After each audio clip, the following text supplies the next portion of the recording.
Hello, my name is Daijavon McCall, and I'm currently a senior in the athletic trainer program at the University of South Carolina. Today we'll be discussing cardiac auscultations. With auscultations of the heart, you're listening to see if it has a normal or abnormal sound.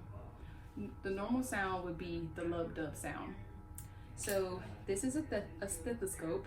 It is used to listen to the valves of the heart. So you want your patient sitting upright, or they can lie down on their left side. So the parts that you want to listen to are the aortic valve. So you'll do this. So this is the aortic valve, will be here.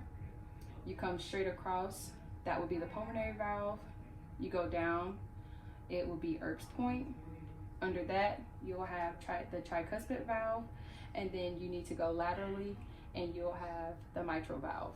An abnormal heart sound is a heart murmur. A heart murmur is a blowing, whooshing, or rasping sound that occurs during your heartbeat. Again, my name is Daijavon McCall. Thanks for watching.